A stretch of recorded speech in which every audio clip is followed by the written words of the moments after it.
bonté se manifeste à mes yeux. Oh, Shaddai, frappez pour moi.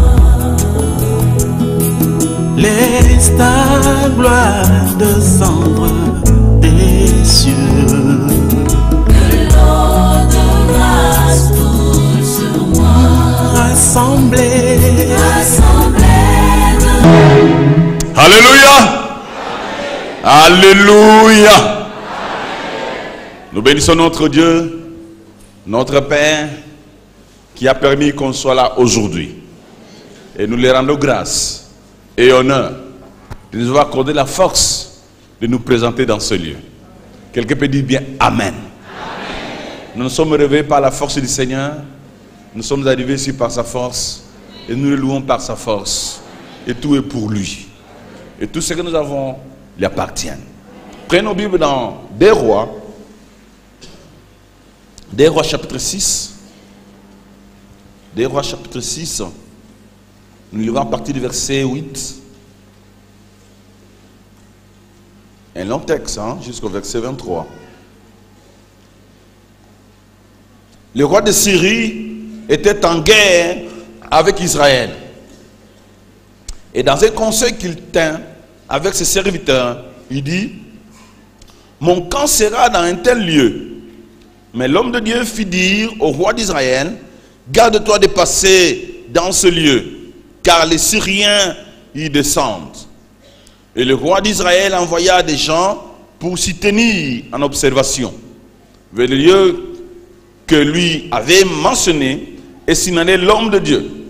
Cela arriva non pas une fois ni deux fois.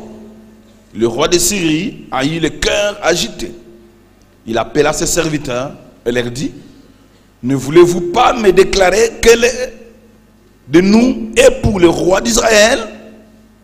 L'un de ses serviteurs répondit: personne au roi, mon Seigneur, mais Élisée, le prophète qui est en Israël, rapporte au roi d'Israël les paroles que tu prononces dans ta chambre à coucher. Et le roi dit: allez et voyez où il est, et je le ferai prendre. On vint lui dire: voici, il est à Dothan. Il envoya des chevaux, des chars et une forte troupe qui arrivèrent de nuit et qui enveloppaient la ville. Les serviteurs de l'homme de Dieu se leva de bon matin et sortit, et voici une troupe entourait la ville avec les chevaux et les chars. Et les serviteurs lui dirent à l'homme de Dieu: ah, mon Seigneur, comment ferons-nous?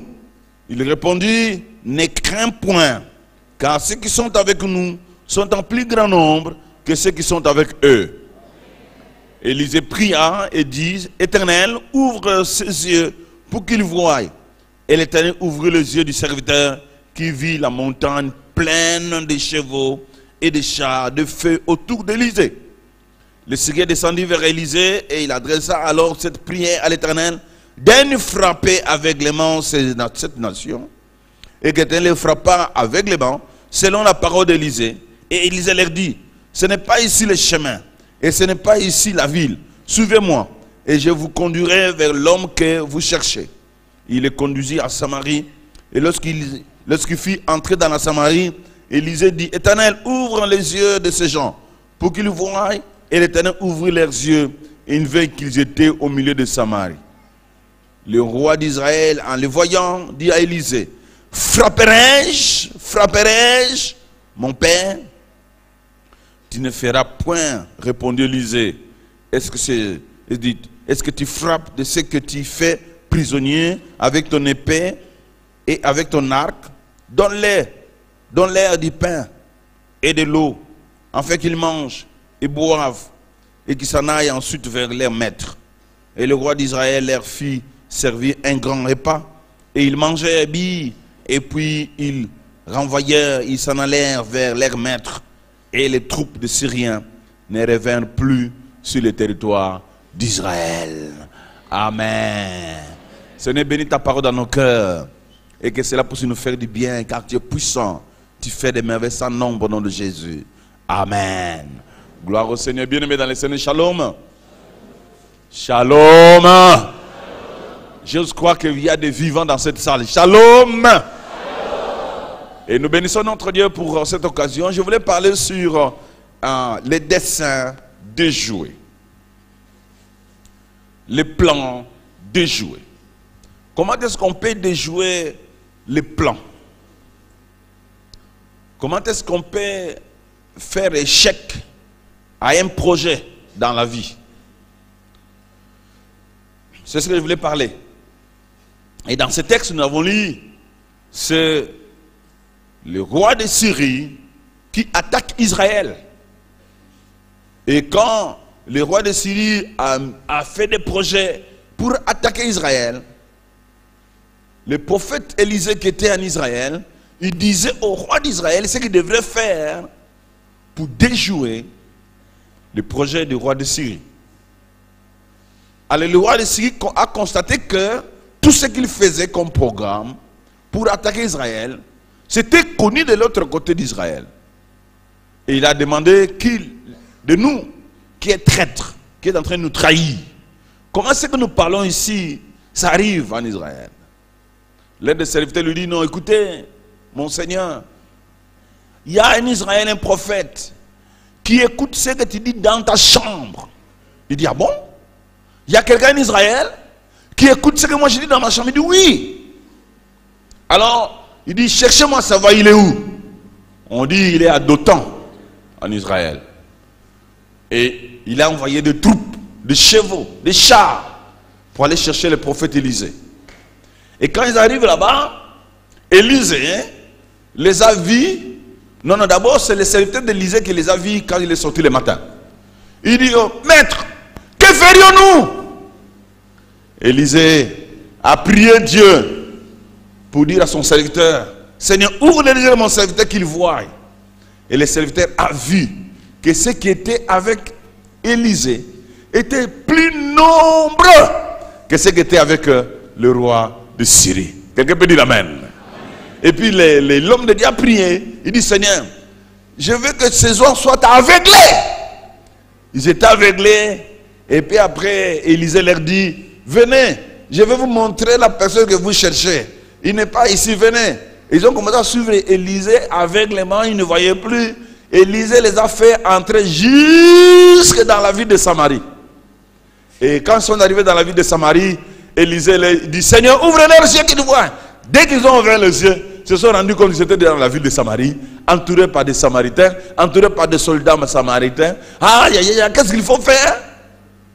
Le roi d'Israël dit, Élisée, que je peux les frapper maintenant? Il disait, non, tu ne peux pas frapper. Parce que tu n'as pas eu ces gens ici avec ton épée. S'ils sont venus ici, ce n'était pas à cause de ton épée qu'ils sont venus ici. Donne-les à manger et fais-les retourner. Quelqu'un peut dire amen. Dis, donne-les à manger. Donne-les à? Donne quoi? À qui? Aux ennemis. Qu'est-ce qu'on donne aux ennemis? Aux ennemis, on donne à manger. Donne-les à manger, laisse-les partir. Acclamons notre Dieu.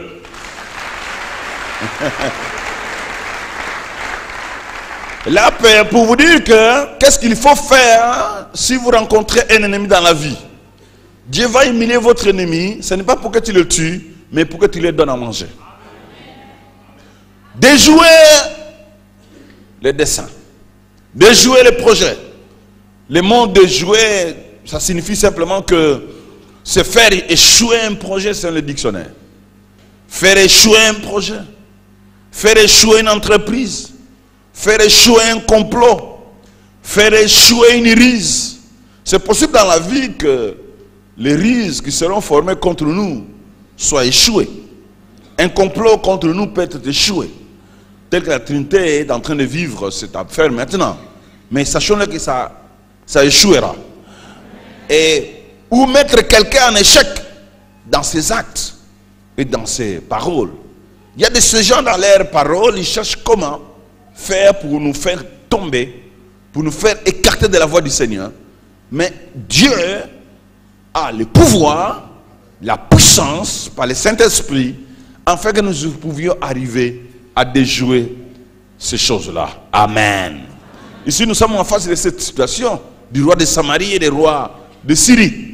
Imagine dans le chapitre 5, Naaman, qui est chef de l'armée de Syrie, a été guéri en Israël. En fait, cette guérison-là de Naaman, ça pouvait quand même attirer une bonne relation entre Syrie et Israël. Hein, parce que votre général est venu en Israël, il a été guéri de la lèpre, mais ça pouvait quand même apporter une bonne relation. Mais la désolation, c'est quoi? Syrie n'a même pas tenu compte des bienfaits de Dieu envers son général, mais il attaque toujours Israël. Pour dire que les hommes du monde ne s'occupent pas des bienfaits de Dieu. Même si Dieu leur fait du bien, pour eux ça ne s'occupe pas. Ils ne tiennent pas compte de cela. Ils mettent de côté tous les bienfaits de Dieu dans leur vie, mais ils veulent toujours tenir à leur projet pour faire du mal aux autres. Amen. Donc malgré la guérison de cet homme, rien n'a changé entre les deux rois. Rien n'a changé. Mais il y a un bienfait. Votre général a été guéri ici, en Israël. Tu pouvais ne fût-ce que remercier le roi d'Israël. Mais voilà, l'homme du monde, même tout ce que tu vas faire pour lui, il serait toujours ingrat. Ingrat. Amen. Il serait toujours ingrat. Alors, pourquoi alors, je me suis posé la question, pourquoi Dieu a voulu protéger Israël du plan, du projet, du complot de Syrie? Le but Dieu que poursuivait pour ça. Quel est le but que Dieu poursuivait? Pourquoi Dieu a tenu qu'on puisse déjouer ce projet-là? Pourquoi Dieu a mis l'échec, le projet du roi de Syrie contre Israël? Dieu a mis ce projet en échec parce que Dieu voulait faire comprendre au roi de Syrie qu'en Israël, il y avait sa présence. Qu'en Israël, il y avait quoi? Dieu était présent en Israël. Et le roi de Syrie devait comprendre qu'en Israël, Dieu était présent. Au travers de son serviteur Élisée. Au travers de l'homme de Dieu Élisée. Voilà ce que Dieu poursuivait. Il voulait que le roi de Syrie sache qu'en Israël, il y a un Dieu. Et ce Dieu est représenté dans la personne du prophète Élisée. Donc la personne du prophète Élisée, c'était vraiment une personne qui était l'agence du ciel en Israël. Alors Dieu devrait faire connaître ça au roi de Syrie. Voilà pourquoi il a défendu. Voilà pourquoi il a mis en déroute. Voilà pourquoi il a fait échouer ses programmes. Et moi aussi je pense, ce n'était pas pour la sainteté du roi d'Israël. Parce que le roi d'Israël n'était même pas saint. Le roi d'Israël ne s'est même pas repenti. Bien tout ce qui s'est fait en Israël par le prophète Élisée, ce roi n'a même pas donné son cœur à Dieu. Mais pourquoi Dieu a défendu un tel roi? Il a défendu parce que sa présence était en Israël. À cause de la présence de Dieu lui-même dans les prophètes. Voilà ce que nous nous sommes, frères. Si vous avez donné votre vie à Jésus, ton Seigneur et Sauveur, la présence de Dieu est dans votre cœur. Et cette présence de Dieu dans votre cœur, ça va apporter l'œuvre de Dieu dans votre maison, ça va apporter l'œuvre de Dieu dans votre famille, ça va apporter l'œuvre de même la protection, ça peut même jouer contre le complot de ta famille. Vous pouvez devenir même antenne de transformation de votre société. Je vous dis, Jésus est le rédempteur, mais nous sommes les co-rédempteurs. Quelqu'un m'entend? Jésus est qui?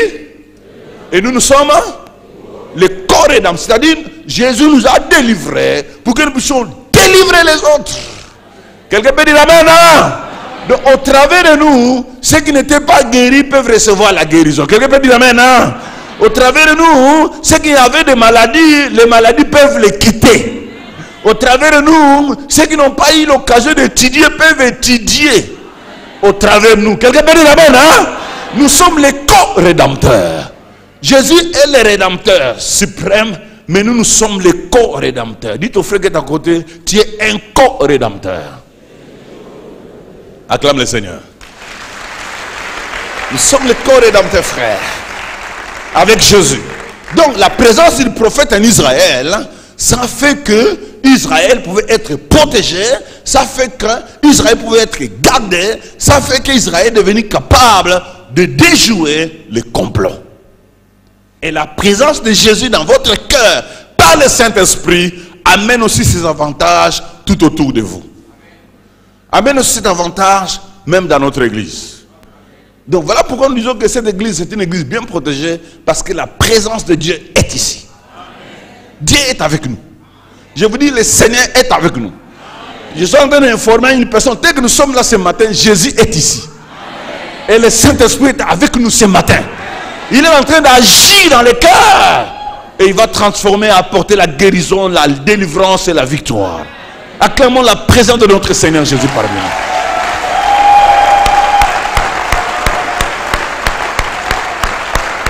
Il est là.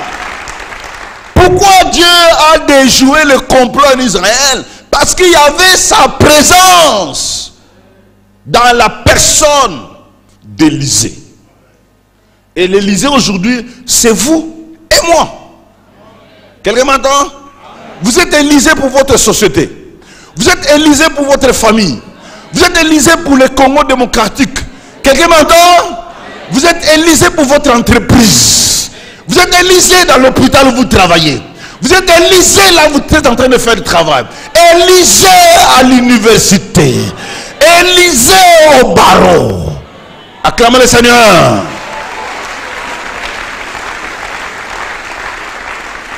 Donc par nous, la présence de Dieu peut être manifeste partout. Quelqu'un m'entend? Quand on dit que Dieu est omniprésent, qu'est-ce que ça signifie? Quand on dit Dieu est omniprésent, ça signifie quoi? Dieu est partout comment? Dans les néants? Dans les arbres? Dans les champs? Dieu est partout où il y a son peuple. Partout où le peuple de Dieu est là. Si dans votre famille, il y a une seule personne qui a donné sa vie à Jésus, Dieu est dans cette famille-là. Peu importe ce que vous voyez dans votre famille, pour confesser que Dieu est ici. Et que par vous, les choses peuvent changer. Voilà pourquoi, dès que nous sommes là, nous pouvons changer la République démocratique du Congo. Parce que nous avons Dieu en nous. Alléluia. Ne plaidez plus, ne plaidez plus. Moi, je ne suis pas d'accord aux gens qui disent qu'à l'époque des colons, c'était mieux qu'à notre époque. C'est faux.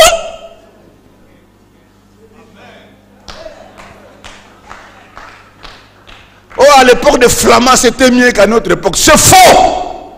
Notre époque est meilleure. Je peux vous le prouver. À l'époque des Flamands, des colons, il y avait des pasteurs comme moi.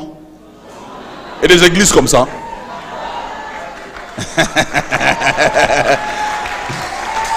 Laissez-moi vous le dire.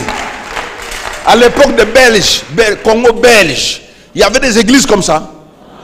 Et l'évangile était prêché comme ça. Alors quelle est la meilleure période? C'est notre période. Nous sommes dans la meilleure période. Quelqu'un m'entend? Quelqu'un m'entend? Ecclésiaste 7, 10. Nous sommes dans la meilleure période. Ne dites jamais que les temps passés étaient meilleurs. Ça c'est manquer de la sagesse. C'est pas moi qui le dis, hein. C'est pas moi, hein, c'est pas moi. Hein. Je vous dis quel verset? C'est pas moi qui le dis, hein. Je sais pas si je pense que c'est ça, hein. Sinon je trouverai ça un autre jour. Hein? C'est ça? Ne dis pas d'où vient que les jours passés étaient meilleurs que celle-ci. Car ce n'est point par sagesse que tu demandes cela. C'est manque de sagesse de dire qu'à l'époque de Mobutu était mieux qu'aujourd'hui. Tu manques la sagesse de dire qu'à l'époque de Belge c'était mieux qu'aujourd'hui. C'est manque de sagesse. Notre époque est meilleure. Si nous allons nous lever comme des rédempteurs pour changer la société, les choses changeront. Ah, je vous vois calme là. Ah, donc vous êtes en train de dire qu'à l'époque de Mobutu était bien qu'aujourd'hui. C'est ça que vous dites de vous. Oh, laisse-moi m'éclater de rire. Vous êtes en train de dire qu'à l'époque de Belge c'était mieux qu'aujourd'hui. Ça c'est manque de sagesse. Les hommes sages disent que notre époque est meilleure. Comment ils disent nous pouvons maintenant changer notre société. Parce que ce que nous avons aujourd'hui, à l'époque, on n'avait pas ça. Alors, je ne suis pas politicien, hein. Je parle de la parole de Dieu. Si vous voulez commencer à vous comporter comme notre époque est meilleure, ça deviendrait meilleur. Parce que le problème, c'est la mentalité. La pauvreté est dans la tête. La pauvreté est mentale. La pauvreté n'est pas manque d'argent. La richesse est mentale. La richesse n'est pas affaire d'avoir l'argent. Tu peux être pauvre avec beaucoup d'argent en main. Tu peux être pauvre avec beaucoup d'argent en main. Tu peux être riche sans argent. La richesse est dans la mentalité. La richesse, ce n'est pas le manque, ce n'est pas avoir beaucoup d'argent. Si tu vas commencer à dire que mon époque est meilleure que l'époque de mes parents, vous serez meilleur. Quelqu'un m'entend? Si vous allez dire que mon époque est meilleure que l'époque de mes parents, vous verrez la vie meilleure. Hein, je peux refaire, frère. Si vous allez commencer à dire que notre époque, votre époque maintenant, est meilleure que l'époque de tes parents, vous verrez les meilleures choses. Puisque vous pensez que les meilleures choses sont restées derrière. Et là, tu vas aller où? Dans les misères. Tu vas commencer à vivre que la misère. Parce que devant toi, il n'y a que des misères. La meilleure période est rester où? Tu verras le bonheur? Le bonheur est mental. Le bonheur est? Le bonheur est? La pauvreté est? Mentale. Vous êtes pauvre parce que vous avez choisi la pauvreté. La pauvreté, c'est un choix. Et la richesse, c'est un choix. Quand vous allez dire, moi j'ai choisi la richesse, vous allez travailler non pour l'argent. Et l'argent va commencer à travailler pour vous. Quelqu'un là? Est-ce que quelqu'un là? Bien aimé, shalom. Donc, la présence d'Élisée a rendu son époque meilleure. Vrai ou faux? La présence d'Élisée en Israël a rendu son époque meilleure. Si vous êtes chrétien, il faut que ton époque devienne meilleure. Si ton époque n'est pas meilleure, tu n'as pas Dieu dans ton cœur. Celui qui a Jésus dans son cœur rend son époque meilleure. Prouve-moi que tu as Dieu. Prouve-moi que Jésus est dans ton cœur. Celui qui est la lumière, Jésus est la lumière, la vérité et la vie. Et moi je suis qui? Je suis la lumière, je suis la vérité, je suis la vie. Parce que Jésus est la lumière, moi aussi je suis la lumière. Donc là je suis, je peux éclairer. Tout autour de moi les ténèbres doivent disparaître. Parce que je suis la lumière du monde. Quelqu'un peut dire amen. Ah, bien aimé, shalom. Vous êtes la lumière du monde. Vous êtes la lumière du monde. Mais il faut que tout autour de vous la lumière soit là. Tu peux dire que la lumière soit et la lumière soit. Parce que vous êtes la lumière. Mais puisque l'époque meilleure est restée derrière vous, tu es qui? Les ténèbres. Et tu verras quoi? Les ténèbres. Et tu vivras dans quelle situation? Parce que la meilleure époque est fait quoi? Et reste avec qui? Avec tes parents. À l'époque de mes pères, la vie était bien que maintenant. Ton père est passé, hein? Et l'époque de ton père est? Maintenant, toi, tu as quelle époque maintenant?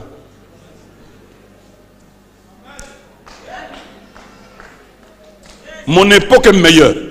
Moi, mon époque est meilleure. Moi, à cette époque, je vis des moments meilleurs dans la vie.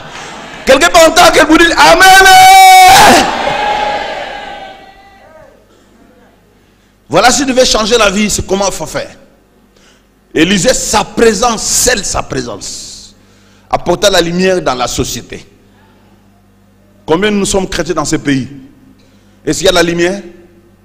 Est-ce qu'il y a la lumière? Oh, vous ne voulez pas dire amen? Au Congo, il y a la lumière? Il y a la lumière? Les gens sont convertis? Il y en a? Et ce que nous voyons, les ténèbres, et ceux qui rendent des jugements uniques, ne sont pas dans l'église, ne sont pas des chrétiens. Et ceux qui présentent des certificats faux, ne sont pas dans les églises. Ils n'ont pas reçu Jésus-Christ dans leur vie étant Seigneur et Sauveur. Ils n'ont pas la lumière. Ils ne se prétendent pas avoir la lumière. C'est-à-dire, meilleure période de rester avec qui? Les Belges. Alors, puisque cette meilleure période de rester avec le roi belge, le roi belge a pris cette meilleure période, il a mené ça où? En Belgique. Il a mené ça en Belgique. Et il a laissé au Congo quoi? Le chaos. Et nous vivons quoi? Le chaos. Alors, pour avoir une meilleure vie, il faut aller où? Là où la meilleure vie est partie, c'est où? En Belgique. Change la mentalité. Change la façon de penser. J'appelle à quelqu'un de changer sa façon de penser. Votre période est meilleure. Dites au frère à côté, notre période est meilleure. Mieux que les Belges. Mieux que Mobutu. Ça c'est dur, hein. Ça c'est dur à croire comme ça. Ce sont les hommes de foi qui doivent croire. Acclamons notre Seigneur. Pourquoi Dieu a déjoué la ruse du roi de Syrie contre le roi d'Israël? Mais c'est à cause d'Élisée. À cause d'Élisée. Et les Élysées aujourd'hui ne sont plus là. Oui, ils sont là. Moi je suis Élisée. Vous êtes Élisée. Partout nous sommes des Élysées. Donc il faut que dans notre société les choses changent. Si ça ne change pas, ça signifie que nous sommes des hypocrites. Amen. Vous savez combien de fois les choses ont été, combien de fois Élisée avait déjoué le projet? La Bible dit dans le verset 8, cela arriva non une fois, ni deux fois. Donc continuellement, les projets des hommes mauvais étaient toujours déjoués. Cela signifie que Dieu, quand il est dans notre vie, ce n'est pas un Dieu qui va faire du bien à notre vie par un moment donné, à un autre moment il nous abandonne. Dieu agira en nous continuellement et non occasionnellement. Amen. Dieu agira en nous continuellement et non occasionnellement. Peu importe ce que nous voyons, croyons que notre période est meilleure. Amen. Ah, c'est difficile à croire comme ça. Quand vous avez monté sur la route de Mongafou, notre route est meilleure.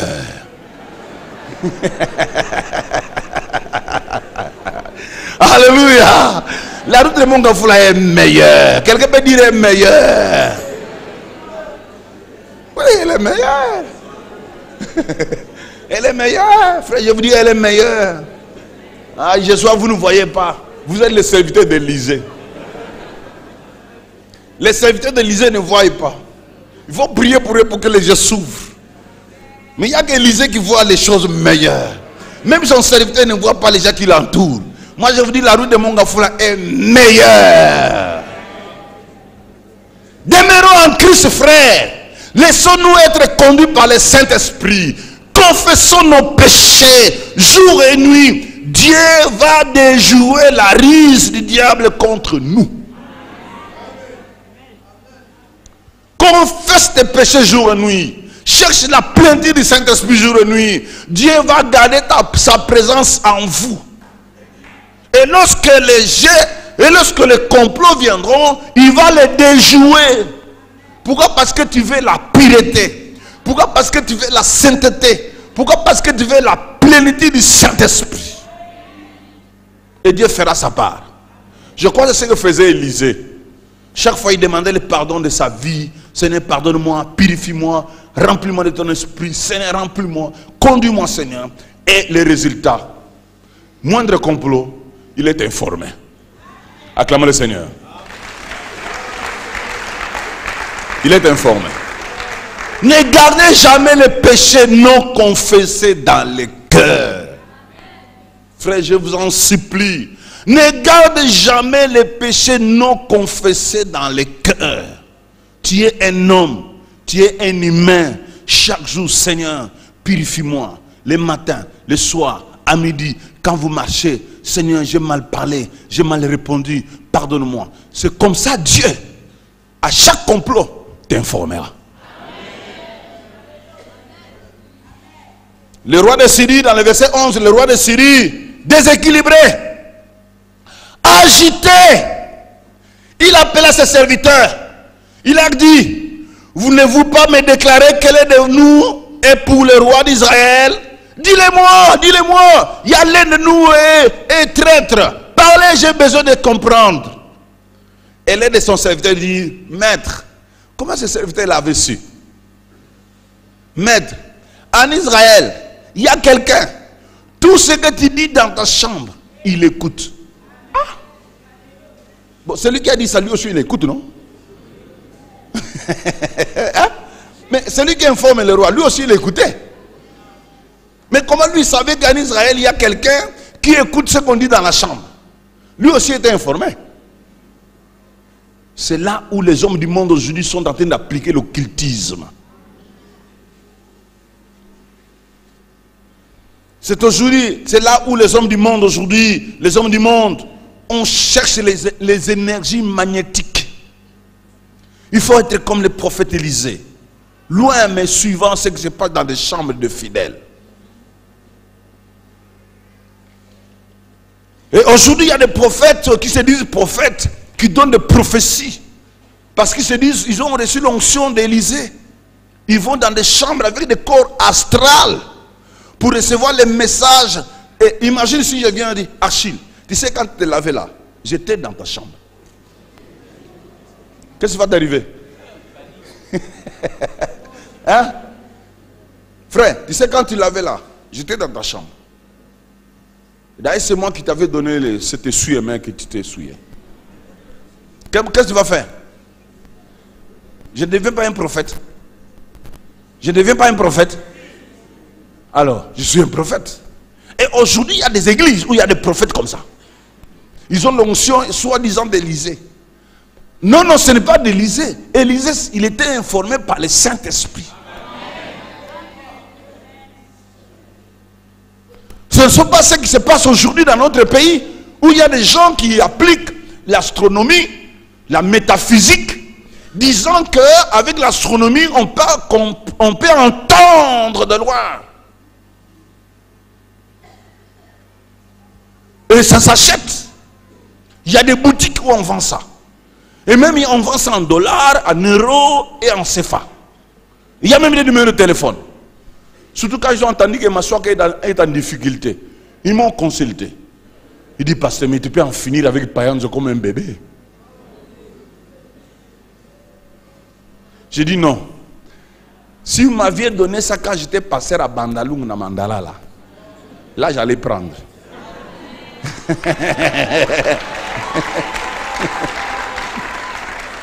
J'ai dit, mais pourquoi vous ne m'avez pas proposé ça quand j'étais passé dans la rivière Makelele là? Vous devriez me proposer à cette époque-là. Mais maintenant où je suis à ce niveau ici, mais non, mais celui qui m'a mené jusqu'à ce niveau est où? Alléluia! J'ai dit, mais celui qui m'a mené jusqu'à ce niveau, il est où? Il est vivant. Je n'ai pas besoin des énergies magnétiques. Acclamons le Seigneur. Je n'en ai pas besoin. Et il y a des gens qui tombent dans ces choses, qui ont des énergies magnétiques, pensant toujours qu'ils sont trahis lorsqu'un leur secret dévoilé. Ils ont reçu des fausses assurances de dominer les autres, leurs adversaires, même leurs interlocuteurs. Ils ont ça. Tout le monde est dominé. Tout le monde. Et tu ne dis rien à sa présence. Ils ont même des mains électriques. Bien, on est waouh. C'est ce que vous voulez, non, n'est-ce pas? Moi, je n'en ai pas besoin. Moi, je prie par la foi. Je prêche par la confiance en Dieu. Le Saint-Esprit fait quand il le veut. Quand il voudra, il agira. Je n'ai pas besoin de forcer la main de Dieu. Dieu fait ce qu'il veut. Et moi, je suis soumis au Seigneur. Quelqu'un peut dire, mais amen. Attention à ces pasteurs qui ont des porte-monnaies magnétiques. Et ils disent, l'argent doit être attiré.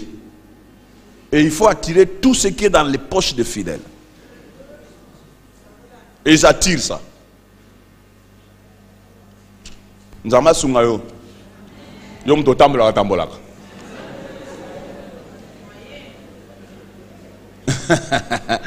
Amen.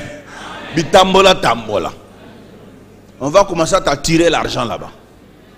Et ils vont tirer tout ce que tu as dans la maison, dans les portefeuilles magnétiques, et qui se vend à $1000. Le monde pense toujours qu'il y a des causes secondaires pour chaque événement qui leur arrive. Ça, c'est la métaphysique. Ils pensent toujours, dès qu'il y a un problème, donc les oncles. Dès qu'il y a une maladie, donc les tantes. Dès qu'il y a un problème, en tout cas, ça ne peut pas arriver comme ça. Sans doute, il y a un oncle qui me combat. Ce n'est un oncle qui me combat. Et là, tu es de premier avec tes oncles, mais Dieu peut déjouer ce que tu fais. Est-ce que Dieu ne peut pas déjouer ce que tu fais? Roi de Syrie, mais Dieu est capable de déjouer ce que tu fais. Il n'y a pas qu'un traître tout autour de toi. Tes collaborateurs sont honnêtes, mais il y a quelqu'un qui est loin de tes collaborateurs, qui est en train de recevoir les informations de ce que tu fais. Et celui-là, il a le Saint-Esprit. Et c'est Dieu qui agit en lui. Quelqu'un peut dire, mais amen, hein? Il n'y a pas de traître roi. Il n'y a pas de traître roi. Dieu travaille avec quelqu'un qui est loin. Vous cherchez toujours de causes. Oh, en tout cas, cette maladie, ça vient de l'enfer. C'est un oncle qui m'a envoyé ça. Non, tu as mal mangé dernièrement. Et les repas que tu as mangé ce jour-là, ça t'a donné de la diarrhée. Oh non, mais en tout cas, cette maladie, ça ne peut pas comprendre. Non. Cherchons la face du Seigneur. Quelqu'un m'entend? Cherchons la face du... Cherchons la face de qui? Du Seigneur. Je pense comme si ce roi, il avait des pouvoirs de la protection. Protection contre le mal. Je dois me protéger contre le mal. Et c'est comme ça, puisque j'ai ce pouvoir de me protéger contre le mal, rien ne va m'arriver. Et dès qu'il entend qu'il y a quelqu'un qui dévoile, c'est ce qu'il dit, non, ce n'est pas possible. Mais moi j'ai la protection contre le mal. Comment est-ce qu'on peut connaître mes projets? Et il y a du trouble. Nous, notre protection contre le mal, c'est le sang de Jésus. Et si Jésus veut que nous soyons persécutés, il sera glorifié. Donc on ne peut pas être tourmenté parce qu'il y a un événement m'arrive, parce qu'un problème m'arrive. Je dis, je suis sous la main puissante de Dieu. Et le Seigneur est mon berger. Et je ne manquerai de rien. Il sait pourquoi il le fait. Parce qu'il veut faire quelque chose dans ma vie. Et on est dans la paix. Attention avec les gens qui ont des cadenas mystiques. Ils ont des cadenas mystiques qui se vendent à $2000. Ils enferment tout le monde. Ils enferment les gens pour les dominer. Et vous ne savez pas que des choses comme ça existent. Je vous dis, ça existe. J'ai des preuves. Et les gens, non, ils disent non, avec les cadenas mystiques, tu n'auras pas beaucoup de prières à faire. Des petites prières. Et l'effet grand. Et vous voyez le roi de Syrie. Je ne sais pas si lui il avait ça. Mais à mon époque, il y en a. À mon époque, il y en a. Quelqu'un peut dire amen, hein? Et à cette époque ici où les gens ont ça, le Saint-Esprit agit puissamment. Il agit puissamment. Voilà pourquoi je vous dis c'est une meilleure période où le diable s'élève avec le mal et le Saint-Esprit s'élève avec sa puissance. Et ceux qui sont avec Dieu marchent par la puissance du Saint-Esprit et ils neutralisent le mal. Notre période est meilleure où l'évangile est prêché. Des foules comme ça viennent écouter l'évangile. Les Belges avaient les églises comme ça. Ils avaient des petites églises à Moinda, à Boma, une église de 15-20 personnes. Des petites églises, si vous allez à Seboko, Bandal, à Seboko, Kitambo là-bas. L'église à Miké. Mais à notre période, la puissance de Dieu s'est répandue. Nous avons des grandes églises. À l'époque, il y avait qui étaient des pasteurs. Les pasteurs avaient des chemises là-bas. Hein? L'école Mao passe école ici quand même. Hein? Et à l'époque, si ton fils devenait pasteur, c'était une malédiction, n'est-ce pas? À l'époque, ton fils devenait pasteur, mais c'était une malédiction. Mais à notre époque, tout le monde devait devenir pasteur. Alors, quelle est la meilleure époque? Quelle est la meilleure époque? À l'époque de Belge, devenir pasteur, c'était une malédiction pour une famille. Moi, je me souviens quand je me suis converti, mais tout le monde s'est fâché contre moi. Il dit, mais toi, tu veux détruire notre famille. Parce qu'il savait que les pasteurs à l'époque étaient des véritables pauvres.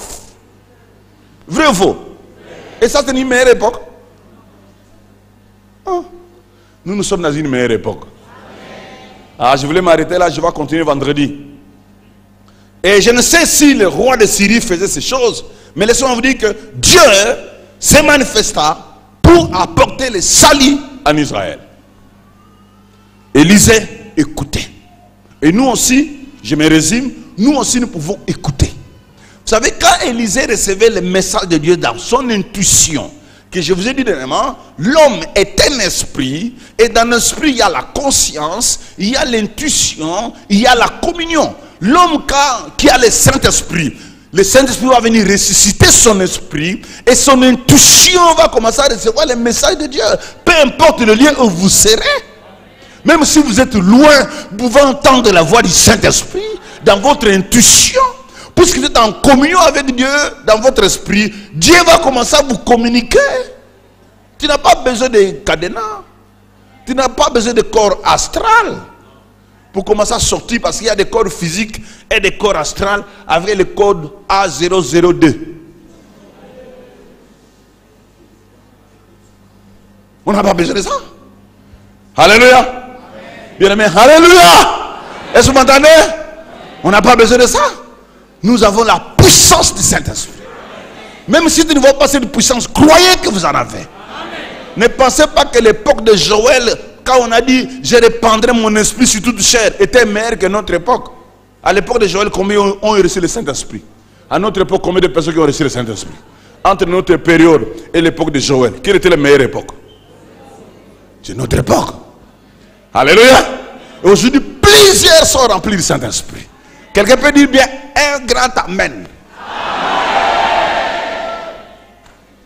À l'époque de Paul et à notre époque, qui font bien le travail? C'est nous, c'est pas Paul. Ah, les gens s'étonnent, mais m'assoient au diable. Je vous dis des choses qui sont vraies. Alors, comprenez que notre période elle est meilleure pour ceux qui ont la foi, pour ceux qui croient. Il dit mon époque est meilleure. Je peux changer mon époque et les choses changeront. En tout cas, je vais vous inviter le vendredi. Je vais continuer mon message. Et nous allons prier notre Dieu, le Dieu de gloire. Quelqu'un est là pour dire bien Amen. Et qui ont nos têtes. Et qui ont nos têtes. J'aimerais que tu puisses sentir la présence du Saint-Esprit dans ton cœur. La présence du Saint-Esprit en vous. Et qui est la tête? Tu ne peux pas vivre sans la présence du Saint-Esprit. C'est lui qui est ton informateur. C'est lui qui est ton guide. C'est lui qui peut te conduire dans les chemins. C'est le Saint-Esprit. Et qui est la tête? As-tu ces besoins-là? Et tu sens que dans ton cœur, tu as besoin d'être guidé par quelqu'un? Quelqu'un qui peut t'aider à discerner comme Élisée. Quelqu'un qui peut t'aider à discerner et avoir des connaissances comme Élisée. Tu ne sens pas ces besoins-là dans ton cœur? Tu veux tâtonner dans la vie, pourquoi? Il y a quelqu'un qui peut nous aider. Il s'appelle le Saint-Esprit. Alléluia. Dis merci Jésus dans ta bouche pour le Saint-Esprit qui est venu pour nous guider. Remercie Père. Remercie le Seigneur Jésus. Alléluia. Remercie le Seigneur. Merci Jésus. Merci Jésus. Tu es mort pour que nous ne puissions pas tâtonner. Pour que nous recevons les guides. pour que nous recevons un conducteur, pour que nous recevons quelqu'un qui va nous guider sur cette terre, qui va nous faire voir que le temps est meilleur, qui va nous faire voir que notre période est meilleure. Et parle au Seigneur. Dis, laisse-moi te dire merci Jésus pour le Saint-Esprit. Alléluia. Remercie le Seigneur. Alléluia. Ton amour, ta puissance, ta présence dans ma vie. As-tu besoin du Saint-Esprit? Ton amour, ta puissance, ta présence. Encore une fois, ton amour, Seigneur, ton amour, Seigneur, ton amour. Ta puissance, ta présence, encore une fois, à haute voix, ton amour, ta puissance, ta présence dans ma vie, ta présence, et je veux t'adorer, je veux t'adorer,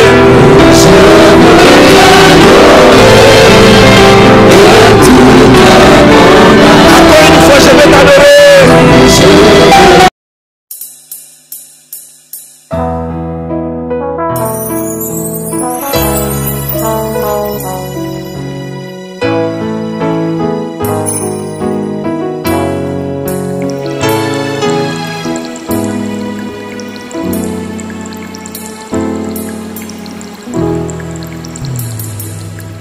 Que ta sainteté se manifeste à mes yeux.